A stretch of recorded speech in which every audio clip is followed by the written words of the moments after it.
Isang truck na nagkakahalaga ng 800,000 reais ang nanatiling ganap na hindi gumagalaw sa loob ng 4 na buwang buo. 5 sa pinakamagagaling na mekaniko ang sumuko na. Ang may-ari, isang mayamang lalaki na tumangging tanggapin ang pagkatalo. At sino ang sa huli nag-ayos ng lahat? Isang taong walang tirahan na walang sinumang pinapansin. Ipapakita ng kwentong ito na ang tunay na talento ay hindi nangangailangan ng marangyang pinagmulan. Masigla ang Avenida Paulista sa ilalim ng matinding init ng araw noong partikular na Martes ng Marso. Dahan-dahang naglalakad si Marco sa bangketa, hinihila ang kanyang lumang kumot at isang plastic na bag na may laman ng lahat ng kanyang pag-aari. Ang kanyang pagod at pabagal-bagal na hakbang ay hindi man lang napansin ng abalang mga tao sa paligid. Para siyang hindi umiiral. Isa lang siyang kaluluwang kinalimutan ng mundo, pagalagala sa mga lansangan ng lungsod. Isang taong sadyang iniiwasang tingnan ng iba. Ngunit may nakagawian na si Marco. Araw-araw tuwing tanghali, dumaraan siya sa tapat ng Rivas Premium Auto Shop, isang napakalaking gusali na may salaming dingding at makintab na sahig. Mas mukha itong showroom ng mamahaling sasakyan kaysa isang karaniwang talyer. At araw-araw rin, sa nakalipas na 4 na buwan, napapansin niyang naroon pa rin ang isang truck na Mercedes-Benz Actros sa service bay. Napakalaki ng sasakyan, makintab ang pulang kabina, kumikislap ang chrome sa harap, napakalaki ng mga gulong. Isang bakal na halimaw na mas mahal pa sa karamihan ng mga bahay. Ngunit naroon lang ito walang buhay, para lang isang napakamahal ngunit walang silbing dekorasyon. Pinagmamasdan ito ni Marco mula sa tarangkahan. Isa-isang lumalapit ang mga teknisyan na suot ang malilinis na uniforme at sumisilip sa makina. May nakakabit na mga makabagong diagnostic machine.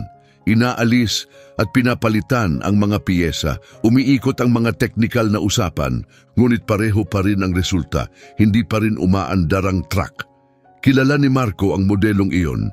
Kilala niya ito ng mabuti. Sa mga nagdaang buwan, nakita niya ang hindi bababa sa 5 magkakaibang espesyalista na nagtangkang ayusin ang truck na iyon. Nasaksihan niya ang unti-unting pagkadismaya sa kanilang mga mukha. Nakita niyang pinalitan ang mga mahal na piyesa ngunit walang naging epekto.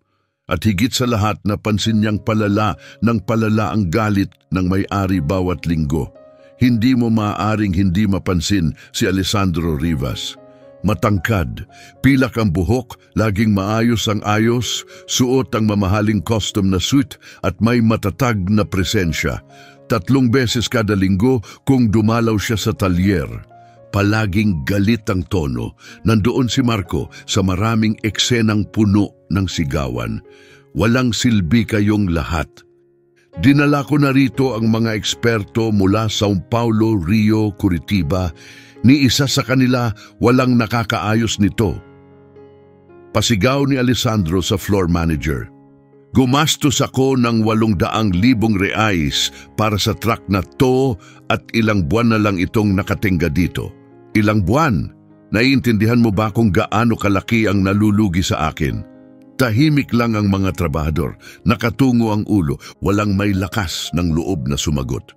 Hindi lang basta may-ari ng high-end na talyer si Alessandro Rivas. Siya rin ang chief executive ng Rivas Transportes, isa sa pinakamalalaking kumpanya ng freight at logistics sa buong estado. Mahigit 200 truck ang umaandar sa ilalim ng kanyang kumpanya, pero ang partikular na Actros na ito ay may kakaibang halaga. Inangkat pa ito mula Germany. Punong-puno ito ng makabagong teknolohiya, Euro 6 engine na pinakabago sa henerasyon, pero naroon lang ito, patay. Nakita ni Marco ang mapait na kabalintunaan, isang transport empire na napahinto ng isang truck. Teknolohiyang kilala sa buong mundo, napigilan ng problema na wala ni isang makahanap. Ang pagkalugmok ng isang taong nasanay na masolusyunan ng lahat gamit ang pera. Noong Martes na iyon, huminto si Marco sa harap ng tarangkahan tulad ng nakasanayan. Pero sa pagkakataong ito, may kakaiba. 3 technician ang nakatayo malapit sa truck na tila tuluyang nawalan ng pag-asa. Isa ang nagsara ng hood na para bang sumusuko. Ang isa na may tinanggal ang diagnostic equipment habang umiiling. Ang huli nagsindi ng sigarilyo at nakatingin lang sa semento. Maingat na pinagmasdan ni Marco ang lahat. Base sa kanilang galaw, sa gamit nilang kasangkapan at sa mga piyesang nakakalat sa sahig, alam na niya agad kung saan-saan sila naghanap ng sira. At alam rin niyang maling-mali ang direksyon ng kanilang paghahanap. Pinaglakbay ng kanyang paningin ang buong truck mula bumper hanggang likod. Sinuri ang suspensyon, ang mga axle, ang kabina ng driver, ang tangke ng gasolina, at saka tumigil ang kanyang mata sa isang maliit na detalye malapit sa frame. Isang detalye na tiyak na hindi mapapansin ng sinumang nagmamadaling technician, isang bagay na hindi kayang tukuyin ng mga advanced na diagnostic tool. Alam niya agad kung ano ang problema. Matapos ang 4 na buwang maingat na pagmamasid, matapos masaksihan ang bawat kabiguang pagtatangka, matapos tahimik na pag-aralan ang bawat maling hakbang ng diagnosis, naging lubos ang tiwala ni Marco sa sarili. Sa mismong sandaling iyon, lumabas si Alessandro Rivas mula sa opisina ng administrasyon ng talyer kasama ang manager, isang pandak at nerbyosong lalaki na may hawak na clipboard. Halatang pinipigilan ng negosyante ang galit sa kanyang mukha. Huminto si Alessandro sa harap mismo ng 3 technician. May bago ba kayong balita o makakarinig na naman ako ng parehong palusot? Ang pinakamatandang technician, lalaking nasa edad 50 na may uban na sa buhok, ay nagpunas ng kamay gamit ang basahang tela. Ginoong Rivas, muling sinuri namin ang buong electrical system. Nag-install kami ng bagong injection modules, sinuri ang starter mechanism at tinignan ng mabuti ang electronic control unit at pinutol siya ni Alessandro na halatang nawawalan na ng pasensya. At wala kayong natuklasan kahit ano. Hindi talaga tumutugon ang truck. Pumikit si Alessandro at huminga ng malalim upang mapigil ang kanyang galit. Kayong mga certified Mercedes professionals, gamit ang mga kagamitan na nagkakahalaga ng 50,000 dolyar, may direktang access sa technical support mula Germany at sasabihin niyong wala kayong alam kung anong problema ng truck na ito? Walang sumagot. 4 na buwan, lumakas ang boses ni Alessandro. 4 na buwang, puro lugi. Dapat ginagamit na sa kalsada ang actros na ito. Kumikita, binabayaran ng sarili. Pero imbes nyon, nandito lang, hindi umaandar, isa na lang kahihiyan. Doon naramdaman ni Marco ang isang pagbabago sa kanyang kalooban, pinaghalong inis at pag-asa. Ilang buwan na siyang hindi pinapansin, tahimik na nanunood, nag-iisip. Hawak niya ang solusyon na hindi mahanap ng mga mamahaling profesional na may diploma. Pero isa lang siyang taong walang tahanan, walang halaga. Isang taong walang tirahan, walang tamang dokumento, walang kahit anong kredibilidad. Ngunit may nagtulak sa kanya para kumilos. Lumapit si Marco sa pasukan ng service area. Agad siyang hinarang ng gwardya, isang matabang lalaking nakapamewang. Tuloy-tuloy lang pare, hindi ito lugar para sa gaya mo. Kailangan kong makausap ang may-ari, sabi ni Marco sa paos na tinig, boses ng taong bihirang makipag-usap. Napatawa ang gwardya. Ang may-ari, gusto mong makausap si Alessandro Rivas? Tiningnan niya si Marco mula ulo hanggang paa, ang maruming kumot, ang disinaveng mukha, ang punit-punit na damit. Nagbibiro ka ba? Alam ko kung paano ayusin ang truck niya. Mas malakas ang tawa ng gwardya ngayon. Siyempre, sige na tanda, umalis ka na bago ko tawagin ang mga pulis. Ngunit kahit mahina ang boses ni Marco, lumipad ito sa hangin. Napalingon si Alessandro Rivas sa pasukan. Tumitig siya sa madungis at gusot na anyo ng lalaking palaboy. Saglit na dumaan ang ekspresyon ng pagkasuklam sa kanyang mukha. Pagkatapos ay napalitan ito ng pagkausisa. at pagkatapos ng isang uri ng malupit na aliw, lumapit siya sa tarangkahan. "Ano raw ang sabi mo?" Hindi iniwas ni Marco ang tingin. "Alam ko kung paano ayusin ang truck nyo." Ang katahimikan ay biglang nasira ng malakas at mapanuyang tawa ni Alessandro, tawang naging dahilan para mapalingon ang lahat ng empleyado. "Ikaw?" Itinuro ni Alessandro si Marco. "Alam mong ayusin ang actros ko?" "Oo." Lumapit pa si Alessandro, huminto sa mismong harap ng gate. "Gusto kong siguraduhin na tama ang dinig ko. Nagdala ako ng 5 certified specialists. Gumastos ako ng halos isang kayamanan sa diagnostic procedures. Kumonsulta ako sa mga engineer sa Germany. At ikaw, isang maruming palaboy na natutulog sa kalye, ang nagsasabing, kaya mong ayusin ito." "Tama po." Muli siyang tumawa at umalingaw-ngaw ito sa buong talyer. Napangiti ang mga technician sa hiya. Napayuko ang manager sa labis na pagkailang. "Napakaganda," sabi ni Alessandro, sabay palakpak ng 2 beses sa sarkastikong paraan. "Ang taong lansangan ang magtuturo sa amin. Ipapakita niya kung paano gumagana ang next generation Euro 6 engine." Hindi iniwas ni Marco ang tingin. "Papayagan niyo ba akong subukan o hindi?" Itinayo ni Alessandro Rivas ang kanyang imperyo sa sariling pagsisikap. O yan ang palagi niyang sinasabi sa bawat panayam, bawat motivational speech, bawat corporate dinner. Anak ng isang may-aring maliit na tindahan. Nagsimula siya gamit ang isang second-hand na truck na Scania noong 1958. Ngayon, sa edad na 52, pinamumunuan niya ang isang fleet na may 200 sasakyan at kumikita ng 80 milyong reais bawat taon. Pero hindi lang kumpanya ang naitatag ni Alessandro, kundi pati ang isang reputasyon. Isang reputasyon bilang lalaking hindi tumatanggap ng palusot, walang puwang para sa kahinaan, at kayang lutasin ang anumang problema sa pamamagitan ng puro determinasyon at pera. Sa kanyang pananaw sa mundo, may 2 uri lang ng tao, ang makapangyarihan at ang walang kapangyarihan. At syempre, kabilang siya sa unang uri. Ang Rivas Premium Garage ay perpektong refleksyon ng pilosopiyang iyon. Hindi lang ito isang repair shop ng sasakyan, isa itong eksibisyon ng kahusayan sa operasyon. Makintab na sahig na porselana sa laming dingding, kagamitang inangkat mula sa ibang bansa, mga internasyonal na sertipiko na nakadisplay ng buong yabang sa reception area. Maging ang uniforme ng mga technician ay dinisenyo ng isang profesional na branding agency. Sinigurado ni Alessandro na bawat detalye ay perpekto, walang sablay, dekalidad, maliban sa truck na iyon na nagpapasakit ng ulo. Ang Mercedes-Benz Actros ang pinakamalaking pustahan niya, inangkat direkta mula Germany. Customized ayon sa kanyang specifications, may satellite monitoring technology, mga sistemang nagpapababa ng konsumo ng krudo, at digital climate control sa loob ng kabina. Isang investment na umabot ng 800,000 reais na dapat sana'y magiging sentro ng buong fleet niya.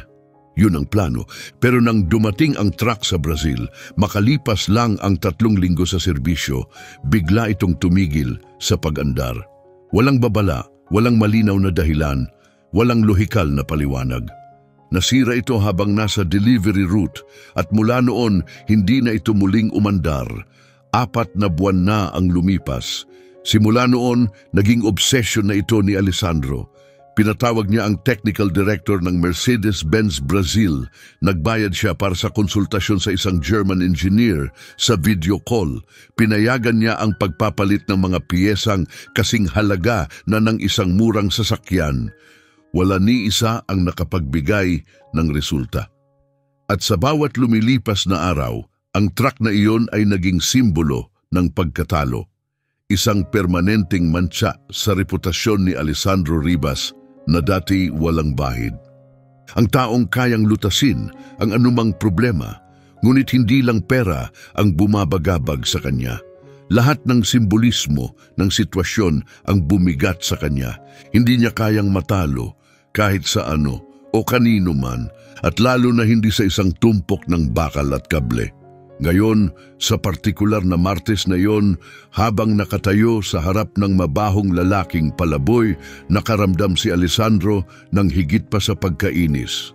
Nainsulto siya ng personal. Paanong ang taong ito, marumi, kulang ang ngipin, amoy ihi at kapabayaan, may lakas ng loob na sabihing kaya niyang ayusin ang hindi nagawa ng mga profesional? Isang direktang insulto iyon. Alam mo, sabay krus ng mga braso ni Alessandro sa dibdib at isang malupit na ngiti ang lumitaw sa kanyang mukha. Papayagan kitang subukan. Nanlaki ang mata ng manager sa tabi niya. Ginoong Rivas, hindi kayo seryoso, hindi ba? Itinaas ni Alessandro ang kamay para patahimikin ito. Seryoso ako. Buksan ang gate. Papasukin ang palaboy. Nanatiling tahimik si Marco sa kabila ng gate, matiyagang naghihintay. Tumingin ang gwardya kay Alessandro, halatang nag-aalangan. Sir, bingi ka ba? Buksan mo ang gate ngayon din.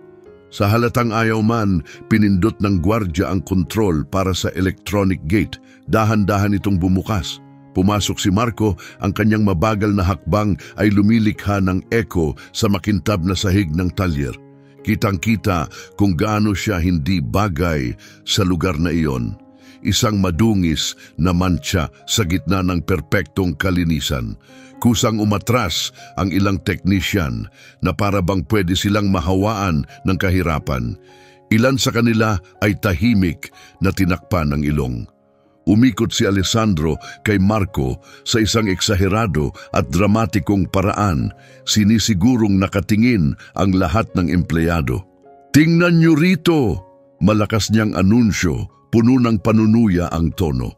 Ngayong araw ay isang makasaysayang pagkakataon, makakatanggap tayo ng leksyon mula sa ating propesor. Ano nga ulit ang pangalan mo? Marco. Profesor Marco! Sabay taas ng kamay ni Alessandro. Ang taong magtuturo sa atin ng hindi natukoy ng 5 certified specialists. May ilang nakatawang staff pero walang masyadong malakas ang tawa. Bigla kasi magbago ang mood ni Alessandro pero kita sa kanilang mukha ang paghamak. Walang kahit anong reaksyon si Marco, nakatingin lang siya sa truck. Kaya sige, Profesor, patuloy ni Alessandro. Pakipaliwanag mo nga sa akin kung ano, base sa napakalawak mong karanasan sa kalye, ang tingin mong problema ng actros ko. Lumapit ng ilang hakbang si Marco sa truck. Maingat na gumalaw ang kanyang mga mata sa buong sasakyan. Hindi ito tingin ng isang taong namamangha sa mamahaling makina.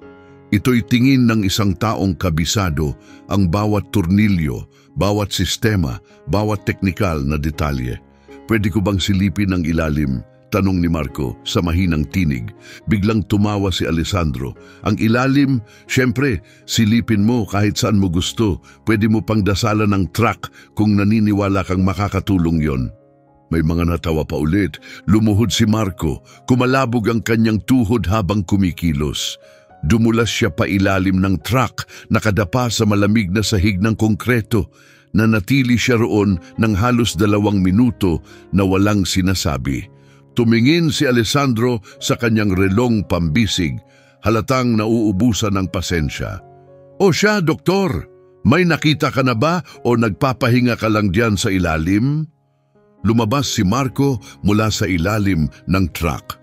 Mas lalo pang nadumihan ang kanyang damit sa grasa at langis.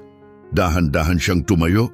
Pinupunasan ng kamay gamit ang sarili niyang t-shirt. Kailangan kong buksan ang hood, sabi ni Marco.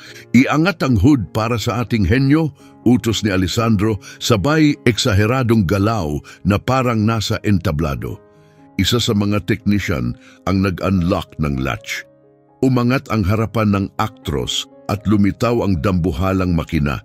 Isang komplikadong sistema ng tubo, kable, sensors at mga makinang piyesang may chrome. Lumapit si Marco, masinsinang sinuri ng kanyang mga mata ang makina at ikinagulat ito ng mga nanonood. Hindi ito tingin ng isang taong naliligaw. Ito'y tingin ng isang taong may focus, teknikal na kaalaman at malinaw na karanasan. Tinuro niya ang isang bahagi malapit sa engine block. Nasuri niyo ba ang pressure sensor sa common rail system? Biglang natahimik ang lahat, napakurap ang pinakamatandang mekaniko. Oo, nasuri namin. Maayos naman ang takbo. At ang injection control module? 2 beses naming pinalitan, sagot ng isa pang technician, pero halatang nabawasan na ang kumpiyansa. Umiling si Marco. Hindi yun ang problema. Nasa wiring harness ang issue, yung nagdadala ng signal sa crankshaft position sensor. May cold solder joint sa koneksyon. Nagdudulot ito ng pansamantalang interference na hindi kayang i-detect ng diagnostic scanner kasi mechanical ang sira, hindi electronic. Sa sandaling iyon, tuluyang natahimik ang paligid, hindi na nakangiti si Alessandro. Paanong sinubukang itanong ng pinakamatandang mekaniko pero hindi na niya natapos. Nagpatuloy si Marco, sabay turo sa iba't ibang bahagi ng makina. Mali ang signal na natatanggap ng control unit mula sa rotation sensor. Akala ng sistema, hindi tama ang posisyon ng makina para magsimula, kaya hindi ito nagpapalabas ng fuel. Malamang napansin nyo na umaandar ang high-pressure pump, pero hindi talaga nag-i-ignite ang makina. Nagtinginan ng mga technician sa isa't isa, tugmang-tugma ito sa mga sintomas na nakita nila. Pero paano magiging dahilan ng wiring harness? Tanong ng manager. Cold solder joint, ulit ni Marco. Nangyayari ito kapag mali ang temperatura sa pagkakabit ng component o may oxidation sa contact surface. Nawawala ang tiwala sa koneksyon. May mga pagkakataong gumagana pa ito, pero may mga pagkakataong tuluyan na itong pumapalya. Tumagal lang ng 3 linggo ang truck kasi bahagyang konektado pa. Pero nang tuluyang nabalot ng oxidation, tuluyan na itong tumigil. Lumapit si Alessandro, seryoso na ang mukha. Gumagawa ka lang ba ng kwento o totoong naiintindihan mo ang sinasabi mo? Tiningnan siya ni Marco ng diretso sa mata. Pahintulutan niyo akong palitan ng harness. Kapag mali ang diagnosis ko, paalisin niyo ako rito agad. Pero kapag tama ako, kapag tama ka, ano naman? Tanong ni Alessandro, sabay krus ulit ng braso sa dibdib. Pag-uusapan natin ang kabayaran. Napatawa si Alessandro ng mabilis, walang halong saya. May nagbago sa hangin. Ang panunuya ay napalitan ng kakaibang uri ng atensyon. Ang taong lansangan na ito ay nagsasalita na parang tunay na eksperto. Ginamit niya ang tamang terminolohiya. Lohikal at matatag ang kanyang paliwanag. Magkano ang hinihingi mo? Tanong ni Alessandro. Mas mahina na ngayon ang kanyang boses. Hayaan niyong matapos ko muna ang pagkumpuni pagkatapos natin pag-usapan ng bayad. Tahimik si Alessandro ng ilang sandali. Pagkatapos ay tumingin siya sa pinakamatandang mekaniko.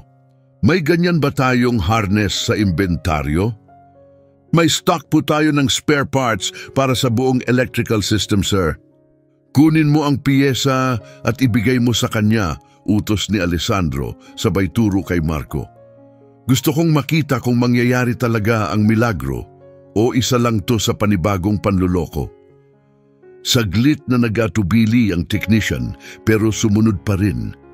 Ilang minuto ang lumipas, bumalik siya na may hawak na piyesa, kumpol ng mga kable na may connector sa magkabilang dulo, nakabalot sa bubble wrap. Tinanggap iyon ni Marco. Sa kabila ng magaspang at maruming mga daliri, maingat niyang hinawakan ito na parang may banal na paggalang. Kailangan ko ng Phillips head screwdriver, T20 Torx driver at extension piece. Tahimik pero matatag ang kanyang boses. Tumingin ang mga technician kay Alessandro, hinihintay ang pahintulot. Tumango ito, halatang hindi na mapakali. Ibigay sa kanya ang lahat ng kailangan niya. Tinanggap ni Marco ang mga gamit at agad nagsimulang magtrabaho.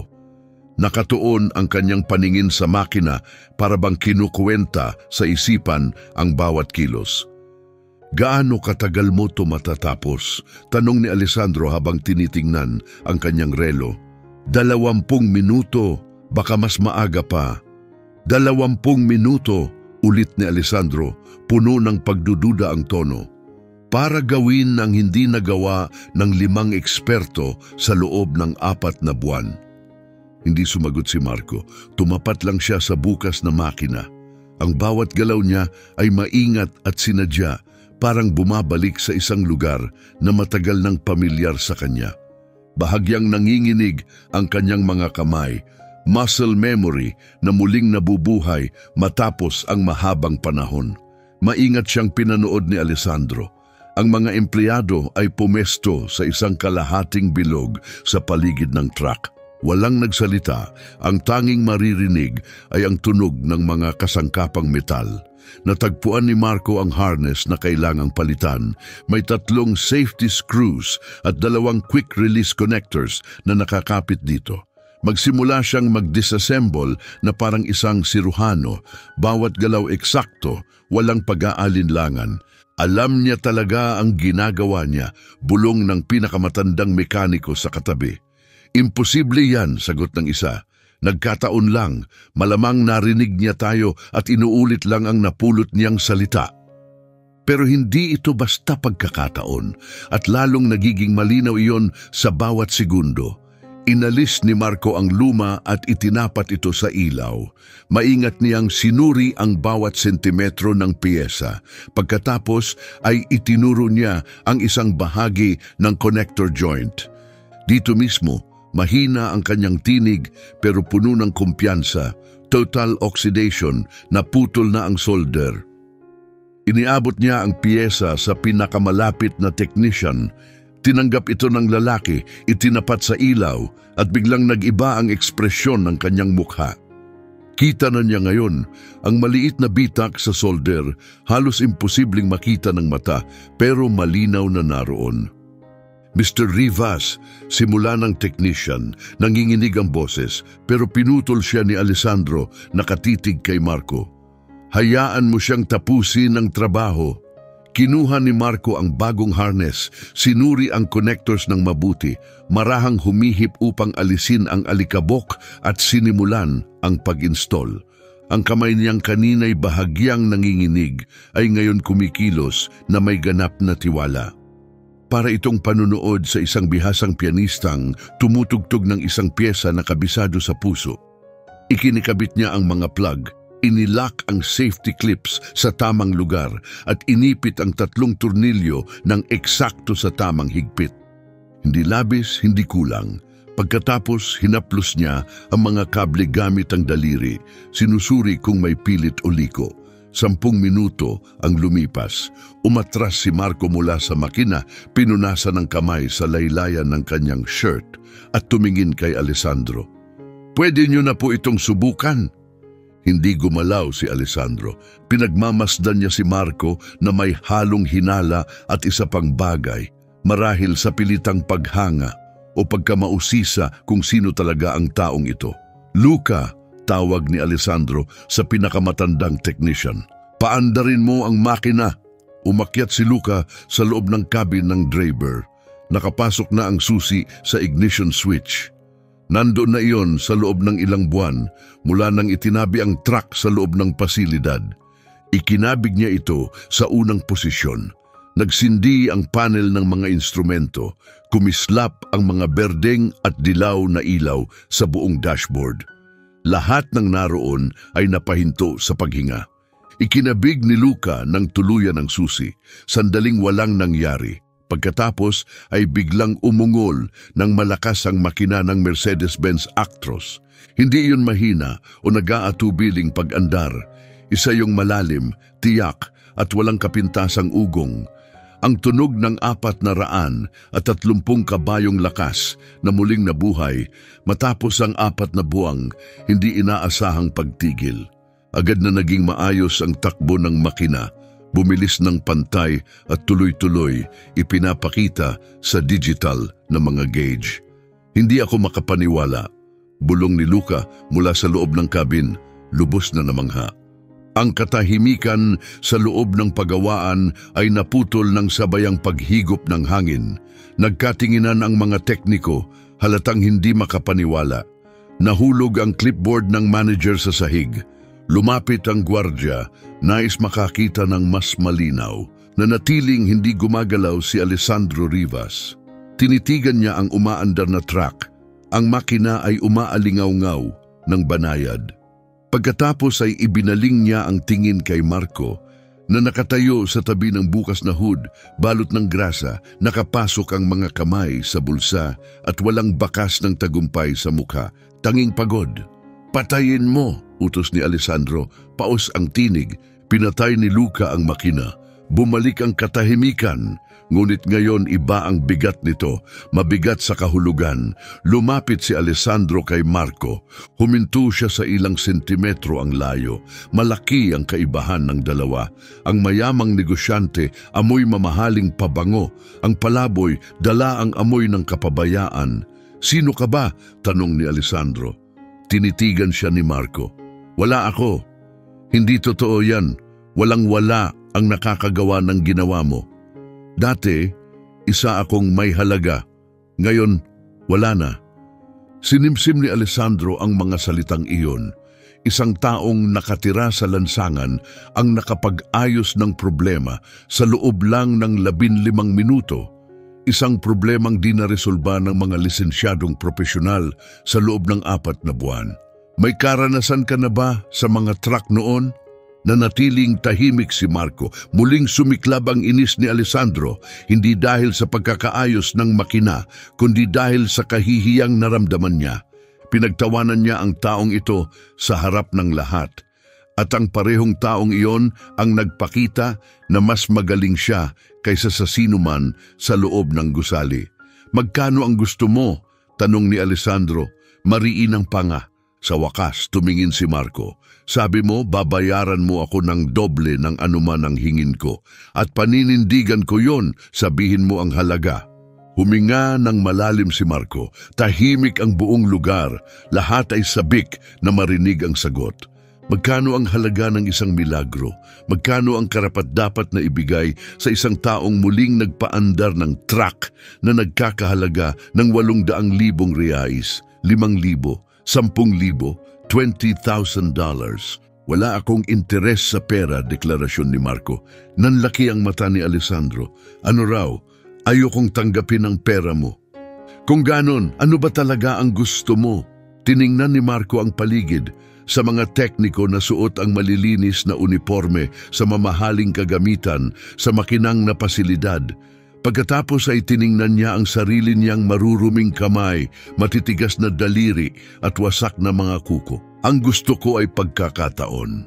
Ang linyang iyon ay parang putok ng baril na umalingaw-ngaw sa buong shop. Hindi agad nakasagot si Alessandro. Nagbago-bago ang ekspresyon ng kanyang muka mula sa gulat, pagkalito hanggang sa hindi mapakali. Inaasahan niyang maririnig ay halaga. Pera, kaya niyang ibigay yon. Madali lang ang pera, isang pirma lang sa tseke tapos na. Pero pagkakataon, iba ang ibig sabihin yon, mas komplikado. "Pagkakataon," ulit ni Alessandro, kakaiba ang tono. "Tama, gusto kong magkaroon ng trabaho, gusto kong bumalik sa paggawa ng alam kong gawin." Nagkatinginan ng mga tekniko, hindi alam ang magiging reaksyon. Pinagkamot ng manager ang kanyang ulo, litong-lito sa nangyayari. Nanatili sa may pintuan ng gwardiya, tahimik na saksi sa isang pangyayaring hindi inaasahan. Naramdaman ni Alessandro ang bigat na namuo sa kanyang dibdib. Hindi iyon galit, hindi rin ito inis. Isa itong damdaming matagal nang hindi niya naramdaman. Ito ay hiya. Tinawag niya ang taong ito na palaboy. Tinawanan niya ito ng harapan. Tinrato niya itong parang basura sa harap ng lahat ng kanyang mga tauhan. Ginawa niyang isang pampublikong palabas ang panghahamak. At ngayon, ang parehong taong ito ay walang interes sa pera. Ang nais niya ay maibalik ang kanyang dignidad. Napalunok si Alessandro, hirap na hirap. Ang kanyang pagmamataas, ang parehong pagmamataas na nagtayo ng isang imperyo at sumira sa mga ugnayan, ay parang nakabara sa kanyang lalamunan. Sa harap ng lahat ng kanyang mga manggagawa, ng manager, ng mga tekniko, ng guwardiya, sa harap ng bawat isa na tumawa kasama niya. Napilitang harapin ni Alessandro Rivas ang isang masakit na katotohanan. Hinusgahan niya ang taong ito base lang sa panlabas na anyo. At ang kanyang paghuhusga ay tuluyang mali. Ikaw, panimula ni Alessandro, ngunit naputol ang kanyang tinig. Lininaw niya ang lalamunan upang magpatuloy. May mga dokumento ka ba ng pagkakakilanlan? Oo, luma na ang mga ito pero nasa akin pa rin. May tirahan ka ba ngayon? Umiling si Marco. Pumikit si Alessandro. Huminga siya ng malalim. Pagdilat niya muli, nag-iba ang kanyang ekspresyon. Nawala ang kayabangan. Napalitan ito ng isang bagay na mas makatao, mas totoo. Ano ang buong pangalan mo sa legal na dokumento? Marco Herrera. Kinumpas ni Alessandro ang manager. Itala mo yan, Marco Herrera. Pagkatapos ay muling bumaling kay Marco. Sa Lunes ng umaga, alas 8, magpakita ka rito. Aayusin ko ang iyong mga papeles sa trabaho, bibigyan ka ng uniforme at saglit siyang tumigil. At matutuluyan hanggang sa makabangon ka muli. Ganap na katahimikan ang bumalot sa shop. Wala ni isa ang gumalaw. Tiningnan ni Marco si Alessandro, namumuo ang luha sa kanyang mga mata, ngunit pinipigilan itong pumatak. Maraming salamat. Tumango si Alessandro, hindi makahanap ng salita. Agad siyang tumalikod at naglakad patungo sa kanyang opisina. Ayaw niyang makita ng iba ang ekspresyon ng kanyang mukha sa sandaling iyon. Ngunit bago siya pumasok, huminto siya sa may pintuan at lumingon. Marco, oo, ikaw ang nagligtas sa negosyo ko ngayong araw. Ang truck na yon, habang hindi umaandar, ay inuubos ang pera ko. May utang ako sa iyo na mas higit pa sa trabaho. Umiling si Marco. Wala kang utang sa akin. Ibinigay mo ang tanging bagay na hinihiling ko. Nanatiling nakatayo si Alessandro sa lugar na iyon ng ilang segundo pa. Pagkatapos ay pumasok siya sa opisina at isinara ang pinto sa likod niya. Sa labas, unti-unting nagsialisan ang mga manggagawa, pilit iniintindi ang lahat ng kanilang nasaksihan. Nanatili si Marco sa tabi ng truck, tinitigan ang kanyang mga kamay na balot ng grasa. Sa unang pagkakataon sa loob ng maraming taon, nagawa ng mga kamay na ito ang trabahong likas sa kanila. Sa unang pagkakataon sa loob ng maraming taon, muling naramdaman ni Marco kung sino talaga siya. Mabagal ang pagdaan ng katapusan ng linggo para kay Marco. Natulog pa rin siya sa parehong bubungan na palagi niyang pinupuntahan, pero may nabago na. Sa unang pagkakataon sa maraming taon, may pag-asa na siya. Kinagabihan ng linggo, naligo si Marco sa pampublikong palikuran ng isang gasolinahan. Nilinis niya ang kanyang mukha, inayos ang buhok gamit lamang ang kanyang mga daliri. Walang salamin pero ginawa niya ang lahat ng kanyang makakaya. Sa Lunes alas 6:30 pa lang ng umaga, nakatayo na si Marco sa harap ng pasilidad ng Rivas Premium. Sarado pa ang gate. Naghintay siya sa bangketa, hawak ang kanyang bag na may lamang mga dokumento. Pagsapit ng alas 7:40, dumating ang gwardiya, ang parehong tao na minsang nagtangkang paalisin siya. Tiningnan siya ng gwardiya na may gulat sa mga mata. Talagang dumating ka? Sabi ko naman sa'yo, darating ako. Pumasok si Marco nang bumukas ang gate, tahimik at walang laman ang shop. Pumwesto siya sa tabi ng pulang Actros, ang truck na nagpabago ng buong buhay niya. Eksaktong alas 8, dumating si Alessandro Rivas. Bumaba siya mula sa isang itim na Mercedes, kasing ayos pa rin ng dati. Napansin niya si Marco at huminto. Dumating ka? Tanong ni Alessandro. Opo, tumango si Alessandro bilang pagsang-ayon at naglakad papunta sa kanyang opisina. Sumama ka sa akin. Sumunod si Marco sa utos. Pumasok siya sa opisina ng administrasyon sa unang pagkakataon. Isang maluwag na espasyo na may madidilim na kahoy na kasangkapan, makabagong kagamitan sa computer at mga profesional na sertipikasyon na nakadisplay sa mga dingding. Umupo si Alessandro sa likod ng kanyang mesa. Umupo ka, ipakita mo sa akin ang mga dokumento mo. Kinuha ni Marco mula sa kanyang bag ang kanyang ID at employment record, parehong luma, kupas na at halos hindi na mabasa. Iniabot niya ito kay Alessandro habang nanginginig ang kanyang mga kamay. Maingat na pinag-aralan ng negosyante ang mga ito. Gumalaw ang kanyang mga mata sa mga impormasyong nakalimbag doon. Marco Herrera, taon ng kapanganakan 1970. Pinagdaanan niya ang mga naninilaw na pahina, assistant mechanic, technical supervisor, maintenance manager. Tumingala siya. Nagtatrabaho ka noon sa Trans-Brazil Logistics. Tumango si Marco. Gaano katagal? 12 taon. Nagpatuloy si Alessandro sa pagsusuri. Ang huling entry ay mula 2006. 19 na taon na ang nakalipas. Tiningnan niya ng direkta si Marco. Ano ang nangyari pagkatapos niyon? Inilingon ni Marco ang tingin. Buhay, hindi sapat na sagot yan. Iyan lang ang sagot na kaya kong ibigay. Nanatiling tahimik si Alessandro. Pwede sana siyang mangulit pa, piliting sabihin ng buong paliwanag. Pero may nakita siya sa mga mata ni Marco na nagsabing masyado itong masakit na paksa para ungkatin. Sige, ako na ang bahalang kumuha ng updated na kopya ng iyong mga dokumento, ipapaschedule ang medical exam mo at bibigyan ka ng uniforme. Tumayo si Alessandro mula sa kanyang upuan, pero una, kailangan mong maligo at magpalit ng damit. Inakay niya si Marco papunta sa locker room. Binuksan niya ang isang locker at iniabot ang malinis na kasuotan, isang pares ng maong, asul na t-shirt at sapatos na pampalakasan. Maligo ka, lahat ng kailangan mo ay nasa loob. Pagkatapos mo, puntahan mo ako sa area ng trabaho. Tinanggap ni Marco ang mga damit. Nanginginig pa rin ang kanyang mga kamay. Bakit mo ginagawa ang lahat ng ito para sa akin? Huminto si Alessandro sa may pintuan, nakatalikod. Dahil pinatunayan mong mali ako. At dahil kailangan kong matutong maging mas mabuting tao. Umalis siyang hindi na naghihintay ng sagot. Naiwang nakatayo si Marco. Tiningnan niya ang malilinis na damit, ang shower room at ang salamin kung saan nakita niya ang kanyang refleksyon sa unang pagkakataon sa loob ng maraming buwan. Isang matandang lalaki, mahaba na ang balbas, balot ng dumi.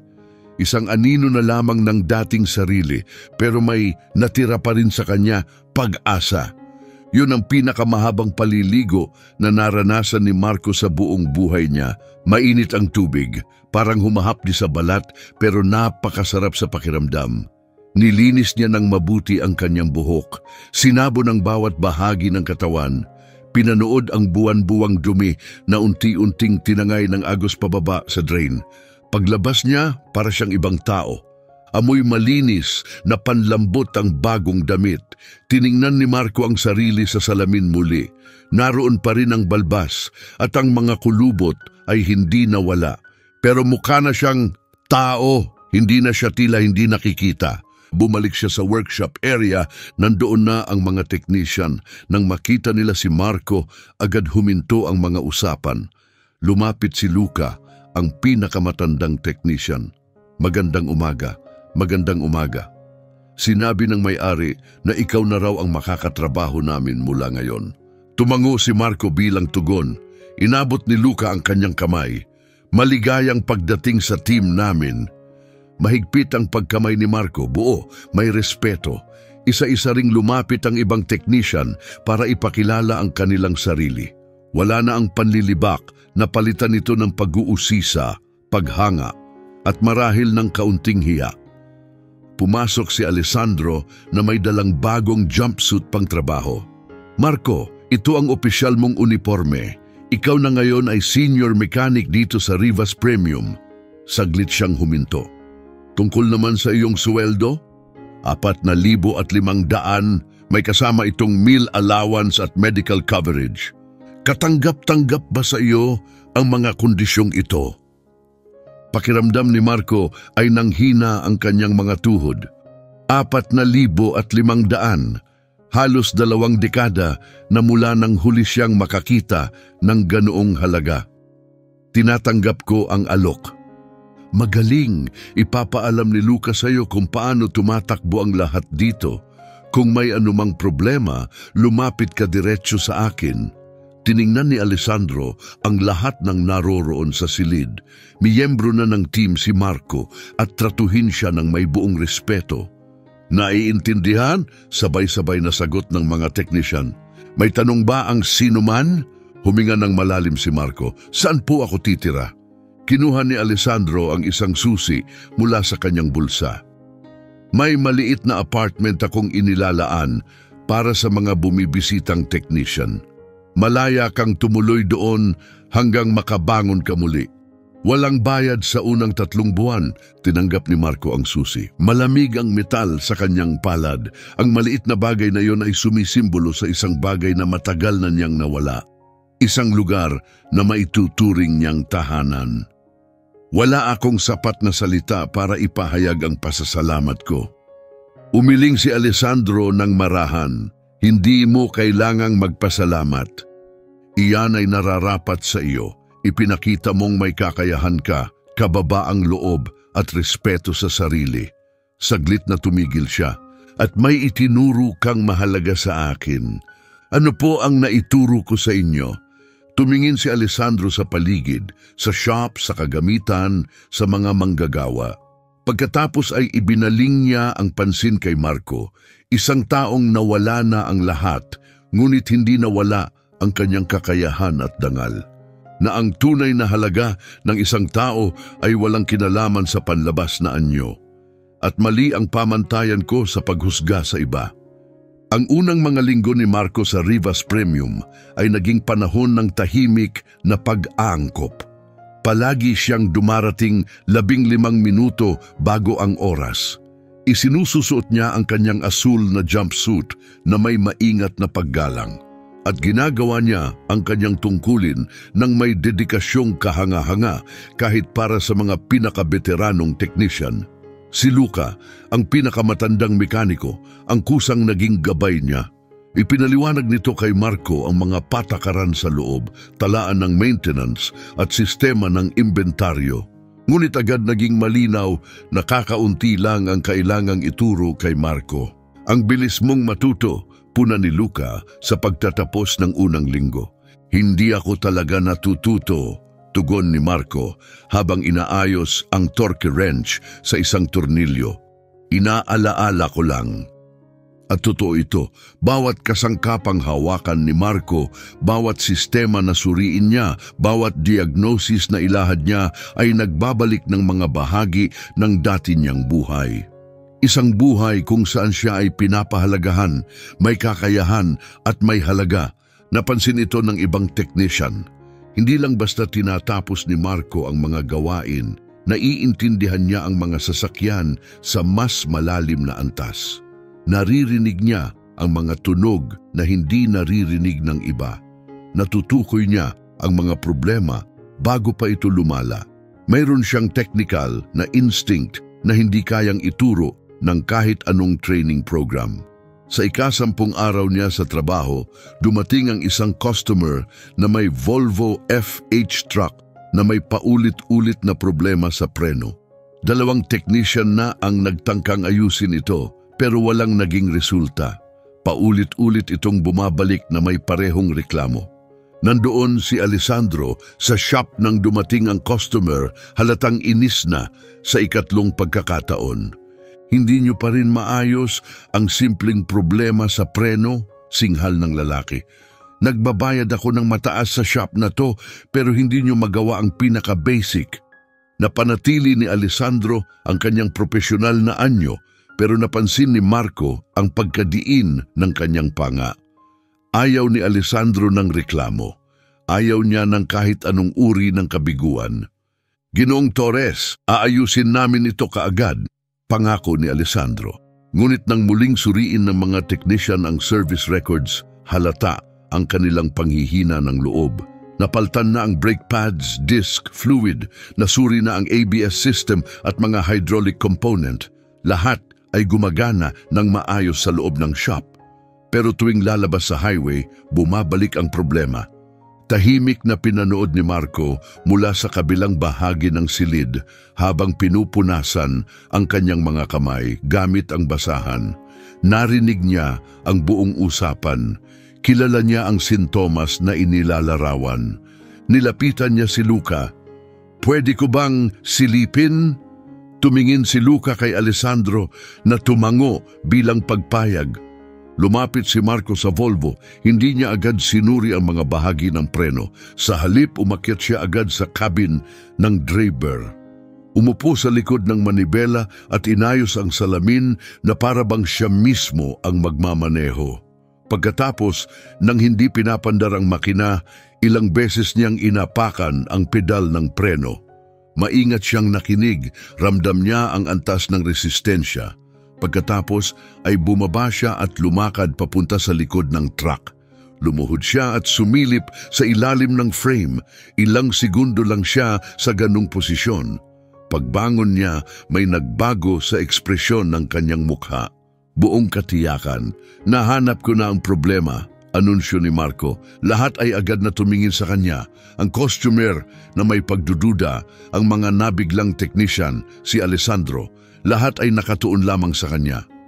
Ang problema ay nasa pressure regulator valve na nasa likod ng axle, paliwanag ni Marco. Mali ang pagkakakalibrate nito. Kapag walang kargang dala ang truck, maayos ang takbo. Pero kapag may laman na, hindi pantay ang distribusyon ng pressure at nawawala ang bisa ng preno tuwing lumiliko. Napakunot noo ang technician na huling nagserbisyo sa truck. Pero sinuri namin ang valve na yun. Sinuri nyo habang walang karga ang truck, sabat ni Marco. Magalang ang tono, pero matatag. Lumalabas lang ang problema kapag may bigat ang sasakyan. Kailangan ninyong i-recalibrate ang valve batay sa maximum cargo capacity na kayang buhatin ng modelong ito. Walang kahit anong ingay ang sumunod. Lumingon ang costumer kay Alessandro. Tama ba ang pagsusuri niya? Tiningnan ni Alessandro si Marco ng diretsyo. May bakas ng tiwala sa kanyang mukha. Marahil pati pagmamalaki. Kung sinabi ni Marco na yan ang problema, yan nga ang problema. Kami na ang bahala sa pag-aayos. Ginugol ni Marco ang sumunod na oras sa pagsasaayos ng regulator valve. I-recalibrate niya ang pressure settings. Nagsagawa siya ng mga pagsubok gamit ang simulated na bigat ng karga. Maingat niyang inayos ang bawat parametro. Pagkatapos niyang matapos, inimbitahan niya ang costumer na subukang imaneho ang truck habang may kargang laman. Pagkalipas ng 20 minuto, bumalik sila sa shop. Bumaba ang costumer mula sa cabin na may ganap na nabagong ekspresyon. "Perpektong perpekto," sabi niya, sabay abot ng kamay kay Marco. 3 magkaibang repair shop na ang hindi nakasolve ng problemang ito. Ikaw, 1 oras lang. Tinanggap ni Marco ang pakikipagkamay, bagamat hindi komportable sa papuri. Pagkaalis ng costumer, tinawag ni Alessandro si Marco sa kanyang opisina. "Umupo ka." Umupo si Marco, kabado. Hindi niya alam kung lumagpas siya sa kanyang tungkulin sa paglalapit. Tahimik lang si Alessandro sa loob ng ilang sandali. Pinagmamasdan siya. Pagkatapos ay ngumiti. Isang taos-pusong ngiti, walang halong pangungutya. "Kaliligtas mo lang sa akin ng isang costumer na malapit ko nang mawala. Alam mo ba kung magkano ang ginagastos niya sa shop na to kada taon?" Ipinahiwatig ni Marco na hindi niya alam. 120,000 reais. Siya ang may-ari ng fleet na may 15 truck. Lahat ng yun dito nagpapagawa. Lumapit si Alessandro sa mesa.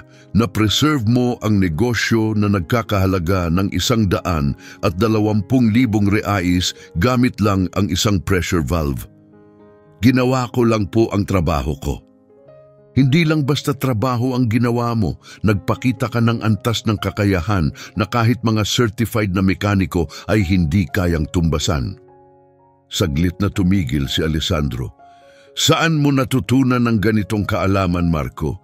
Hindi mo pa ikinukwento ng buo ang nakaraan mo sa akin. Itinuro ni Marco ang tingin sa bintana. Sa labas, naroon ang pulang Actros, ang truck na nagpabago ng kanyang buong buhay. 12 taon akong nagtrabaho sa Trans-Brazil. Nagsimula ako bilang assistant. Nagtapos ako bilang technical manager na may pananagutan sa fleet ng 80 truck. Mahina ang boses niya, puno ng alaala. Magaling ako sa ginagawa ko. Napakahusay. Anong nangyari pagkatapos niyon? Nanatiling tahimik si Marco. Hindi na siya pinilit ni Alessandro. Tahimik lamang itong naghintay. Nagkasakit ang asawa ko, sabi ni Marco sa wakas, nanginginig ang tinig. Cancer. Ginastos ko ang lahat ng meron ako para sa pagpapagamot niya. Ibinenta ko ang bahay, ibinenta ang sasakyan. Nangutang ako, wala ring naging sapat. Pinunasan niya ang mga mata gamit ang likod ng kamay. Namatay siya at ako, hindi ko kinaya. Nalugmok ako sa depression. Nagsimulang uminom. Nawalan ako ng trabaho, nawalan ako ng lahat. Naramdaman ni Alessandro ang bigat sa kanyang dibdib. Hinusgahan niya ang taong ito. Tinawanan pa. Tinrato na parang walang halaga. At ang taong ito nawalan ng lahat dahil sa pag-ibig. Marco, ako, wala ka nang kailangang sabihin, putol ni Marco habang pinapatuyo ang luha sa kanyang mukha. Binigyan mo ako ng pagkakataon nang wala ng ibang handang tumanggap sa akin. Higit pa yon sa anumang nararapat sa akin. Mas nararapat ka pa kaysa sa iniisip mo, sabi ni Alessandro nang may matibay na paninindigan. Simula ngayon, ikaw na ang aming senior technical supervisor. Ikaw ang mamumuno sa mga pinakamahihirap na kaso sa diagnostic. Ang iyong sahod ay 6,500 piso. Lumuwa ang mga mata ni Marco sa gulat. Ginoong Ribas, ako. Huwag mo nang subukang tumutol. Napatunayan mo na ang iyong halaga sa 3 magkaibang pagkakataon. Sa Actros, sa Volvo at sa bawat araw na dumarating ka rito ng 15 minuto bago ang oras. Tumayo si Alessandro mula sa kanyang upuan at iniabot ang kamay. Hindi ka basta mekaniko, Marco. Isa kang tunay na maestro sa iyong larangan. Hinawakan ni Marco ang kanyang kamay, labis ang emosyon, kaya't hindi siya makabuo ng salita. Paglabas niya ng opisina, naroon na ang ibang mga tekniko na nag-aabang sa labas. Si Luca ang unang lumapit sa kanya. Supervisor na, ha? Aniya na may mainit na ngiti. Lubos na karapat-dapat. Walang bahid ng inggit sa kanyang tinig, tanging tunay na paggalang. Kinagabihan, bumalik si Marco sa apartment na inayos ni Alessandro para sa kanya. Maliit ito, simple. Ngunit kanya iyon. Naligo siya, naghanda ng simpleng hapunan para sa sarili at naupo sa sopa. Sa unang pagkakataon sa loob ng maraming taon, pinayagan ni Marco ang sarili niyang umiyak. Ngunit hindi ito mga luha ng kalungkutan. Ito'y mga luha ng kaginhawaan, ng pasasalamat, ng isang bagong simula sa buhay. Naabot na niya ang pinakailalim, nawalan siya ng lahat. Ang kanyang pamilya, ang kanyang tirahan, ang kanyang dignidad, ang kanyang pagkatao. Ngunit ngayon unti-unti na siyang umaangat muli, hakbang-hakbang. At lahat ng ito ay nangyari dahil may isang taong mapagmataas na natuto mula sa kanyang mga pagkakamali. At dahil si Marco ay hindi kailanman tinalikuran ang kanyang tunay na sarili. 3 buwan na ang lumipas mula nang unang pumasok si Marco sa Rivas Premium at nagbago ang lahat, hindi lang para sa kanya kundi para sa buong operasyon ng talyer. Nakuha na ni Marco ang paggalang ng lahat sa kanyang paligid. Napatunayan ng kanyang kaalaman sa teknolohiya na ito'y napakahalaga. Naayos niya ang mga problemang hindi kayang ayusin ng iba. Tinuruan niya ang mga mas batang tekniko at naging taong nilalapitan kapag may komplikadong issue. Ngunit ang pinakamalaking pagbabagong naganap ay hindi kay Marco, kundi kay Alessandro Rivas mismo. Nagsimula na ang negosyante na bigyang pansin ang paraan ng kanyang pakikitungo sa mga tao, hindi lamang kay Marco, kundi sa bawat manggagawa sa kanyang kumpanya. Napansin niya ang mga nababahalang ekspresyon kapag itinaas niya ang kanyang boses. Ang paraan ng pagyuko ng ulo ng mga tao kapag dumadaan siya, at nagsimula itong bumagabag sa kanya ng husto. Isang umaga, nagpatawag si Alessandro ng pagpupulong para sa buong staff ng talyer. 15 manggagawa ang nagtipon sa lugar ng pagsasanay, may kaba sa dibdib. Karaniwan, ang mga pagpupulong na tinatawag ng may-ari ay hindi maganda ang kahulugan. Pumasok si Alessandro at pumwesto sa harapan ng silid. Huminga siya ng malalim. Pinatawag ko kayo rito dahil kailangan kong ipahayag ang isang napakahalagang bagay. Sandali siyang tumigil. Ilang taon kong itinayo ang negosyong ito at sa proseso naging isang taong hindi ko na hinahangaan ang sarili ko. Nagtinginan ng mga manggagawa, litong-lito. Nakitungo ako sa mga tao na may kayabangan. Naghahanap ako ng perpeksyon nang hindi nagbibigay ng kahit anong pag-udyok.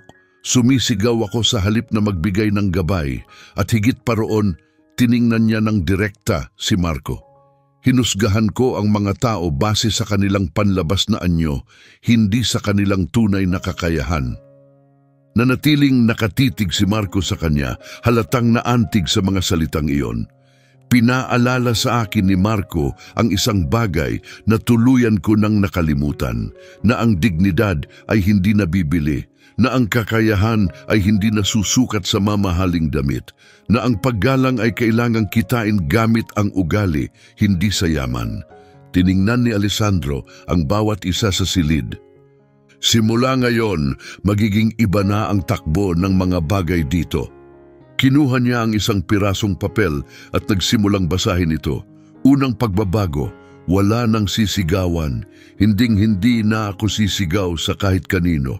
Nagkakamali ang tao at pag-uusapan natin ito ng maayos, hindi sa panlalait. Napalaki ang mata ng ilang manggagawa sa gulat. Pangalawang pagbabago, lahat ng manggagawa ay makakatanggap ng technical training na sagot ng kumpanya. Kung gusto ninyong matuto ng espesyal na kasanayan, ako ang bahalang magbayad ng kurso ninyo. Kumalat ang bulungan ng pagkabigla sa grupo. Pangatlong pagbabago, magkakaroon tayo ng quarterly bonus base sa performance. Kapag tagumpay ang buong team, lahat ay makikinabang. Si Luca, ang pinakamatagal ng tekniko, ay maingat na itinaas ang kamay. Ginoong Rivas, ano po ang naging dahilan ng biglaang pagbabagong ito? Ngumiti si Alessandro ng mainit. Isang lalaking palaboy na nag-ayos ng truck at nag-ayos din ng pagkatao ko. Ibinaling niya ang tingin kay Marco. Marco, pumarito ka nga. Tumayo si Marco halatang hindi komportable sa pagiging sentro ng atensyon. Lumapit siya sa kinatatayuan ni Alessandro. Nang una kang pumasok dito, pinagtawanan kita. Minaliit kita sa harap ng lahat. At sa kabila ng lahat ng iyon, ipinakita mo pa rin ang dignidad at kahangahangang kakayahan. Iniabot ni Alessandro ang kanyang kamay. Gusto kong magpasalamat sa iyo. Hindi lang dahil inayos mo ang actros, kundi dahil ipinakita mo sa akin kung anong uri ng tao ang dapat kong pagsikapang maging. Hinawakan ni Marco ang kanyang kamay, labis ang damdamin kaya't hindi siya makapagsalita. Nagpalakpakan ng buong koponan at hindi ito basta palakpak lang ng paggalang. Totoo ito, mula sa puso, puno ng emosyon. Pagkatapos ng pagpupulong, pinabalik ni Alessandro si Marco sa opisina. May alok ako sa iyo, Anya. Gusto kitang gawing technical manager ng talyer na ito. 9,000 reais ang sahod, may kasamang sasakyan ng kumpanya at bahagi sa kita. Umupo si Marco sa silya, lubos na nagulat. Manager, ginagampanan mo na ang tungkulin na iyan. Gusto ko lang itong gawing opisyal. Magaling si Luca, pero inaamin din niyang may mga kaalaman kang wala siya. Yumuko si Alessandro palapit sa mesa. At higit pa roon, may plano akong palawakin ang negosyo. Gusto kong magtayo ng karagdagang sangay at kailangan ko ng taong maaasahan para mangasiwa sa lahat ng teknikal na operasyon. Hindi ako sigurado kung ako. Sigurado ka, palagi kang sigurado. Kailangan mo lang ng taong magbibigay sa iyo ng pagkakataon. Ngumiti si Alessandro. At kailangan ko ng taong patuloy na nagpapaalala sa akin kung ano ang tunay na mahalaga.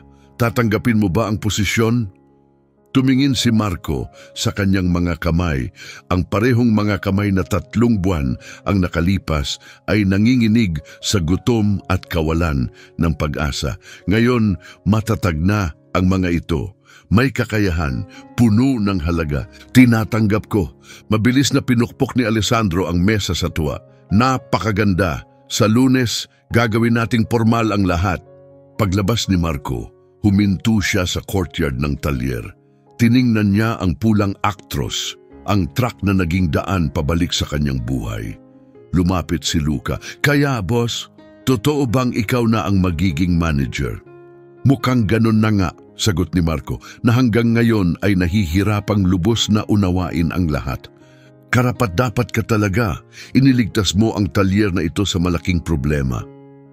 Ipinatong ni Luca ang kanyang kamay sa balikat ni Marco. Sa tingin ko, iniligtas mo rin ang may-ari. Iba na siya ngayon, mas maunawain. Sumilip si Marco sa bintana ng opisina. Nagsasalita si Alessandro sa telepono, ngunit kapansin-pansin ang pagbabago sa kanyang postura. Hindi na kasing tigas, mas kalmado. May kakayahan ang tao na magbago, sambit ni Marco.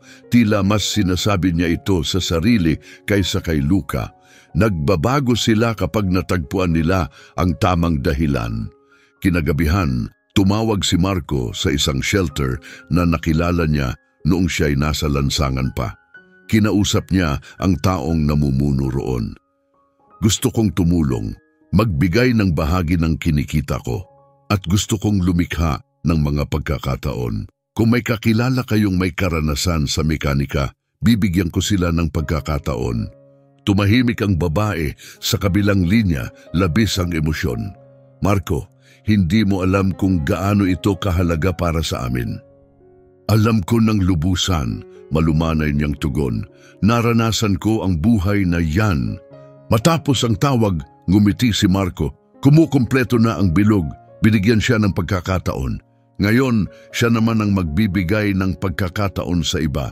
Dahil sa huli, iyon ang tunay na mahalaga. Hindi ang dami ng pera ng isang tao, kundi ang dami ng buhay na kanyang positibong naimpluwensyahan. 6 na buwan mula nung inayos ni Marco ang Actros, tuluyan nang nagbago ang Rivas Premium. Hindi ito makikita sa mga kagamitan o sa pisikal na istruktura. Nasa kabuuang atmosfera ito. Mas madalas na ang mga ngiti ng mga manggagawa. Ginagampanan nila ang kanilang tungkulin ng may sigasig, hindi kaba. Tinatawag na ngayon ni Alessandro ang lahat sa kanilang unang pangalan tuwing umaga. Tinanong niya ang tungkol sa kanilang pamilya, nakinig siya ng buo sa kanilang mga ideya at mungkahi. Ang talyer ay naging isang lugar ng trabaho kung saan tunay na gustong-gustong manatili ng mga tao. At malinaw na makikita sa mga resulta ng kita ang pagbabagong ito. Tumaas ng 40% ang kasiyahan ng mga customer. Ang mga pagsusuri online ay labis na positibo. Linggo-linggo, may bagong kontratang pumapasok. Sa isang partikular na umaga ng Setyembre, ipinatawag ni Alessandro si Marco sa opisina. Ngunit hindi siya nag-iisa. Isang lalaking nakasuot ng formal na Amerikana ang nakaupo sa tabi niya, halatang isang abogado base sa itsura. Marco, ipapakilala ko sa iyo si Dr. Sebastian Cruz, ang aking personal na abogado. May inihanda siyang ilang dokumentong kailangang pirmahan mo. Umupo si Marco. May halong kaba. Sa mga karanasan niya noon, ang mga dokumento ay bihirang magdala ng mabuting balita. Iniusog ni Alessandro ang isang folder sa ibabaw ng mesa. "Sige, buksan mo."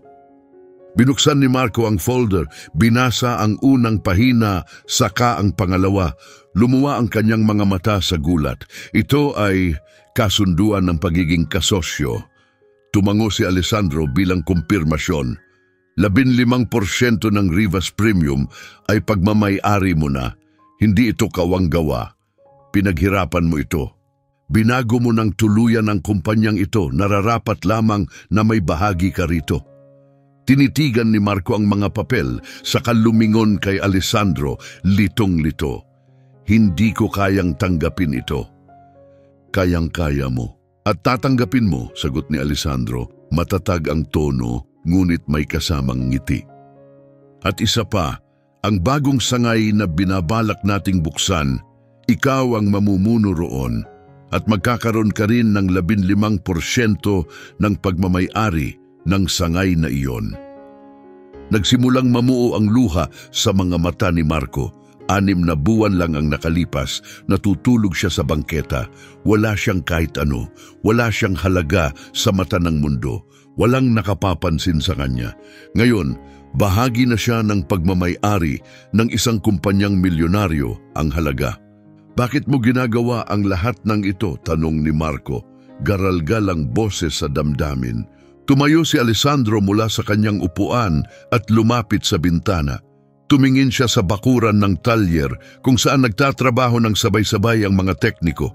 "Dahil iniligtas mo ako, Marco, hindi lang ang truck ko, iniligtas mo rin ako bilang tao." Humarap siya kay Marco.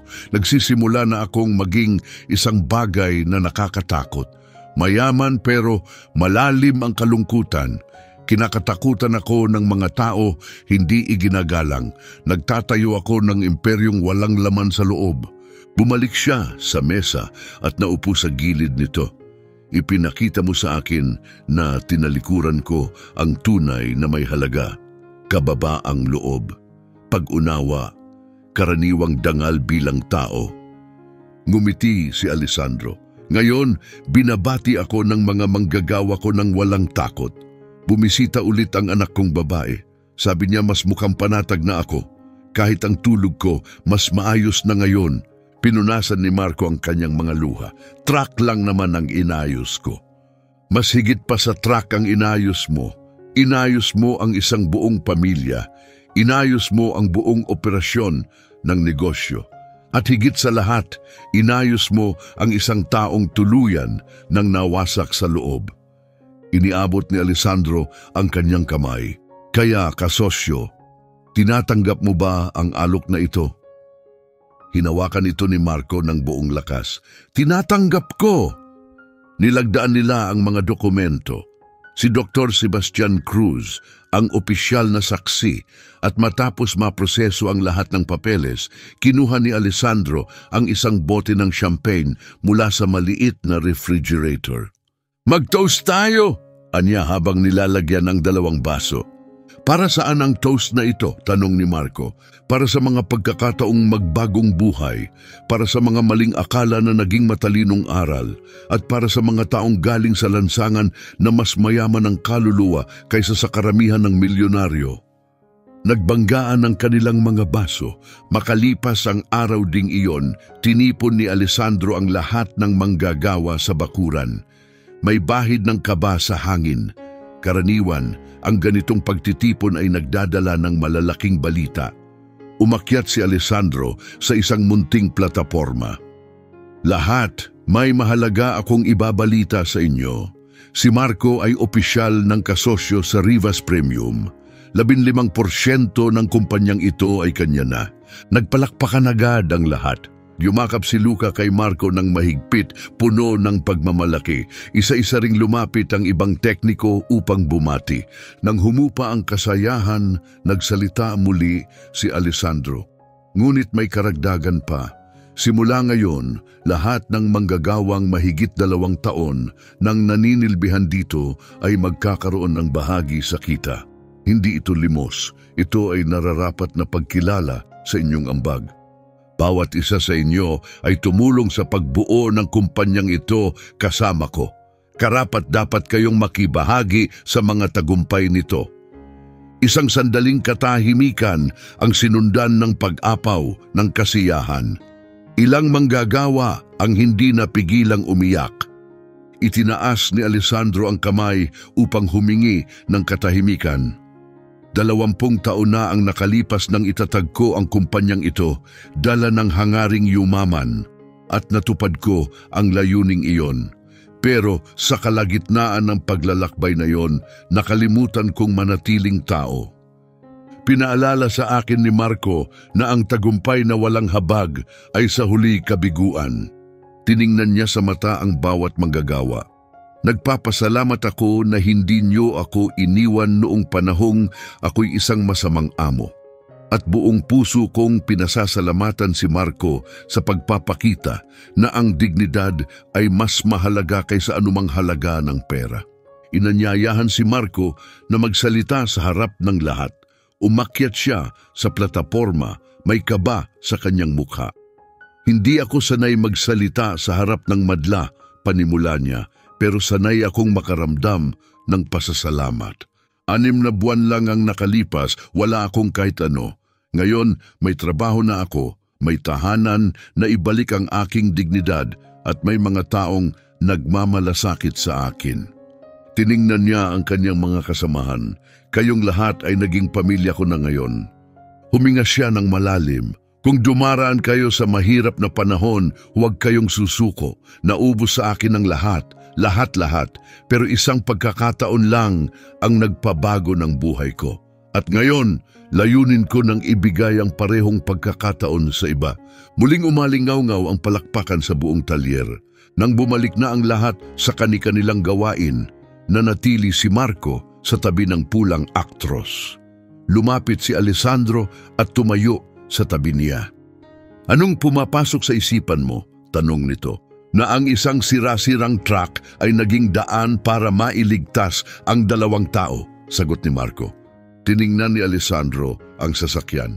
Tama, nakakagulat kung paano umikot ang mga pangyayari, hindi ba? Akala ko noon ang problema ay makina lang, pero ang tunay na problema ay ako. At naayos mo yun.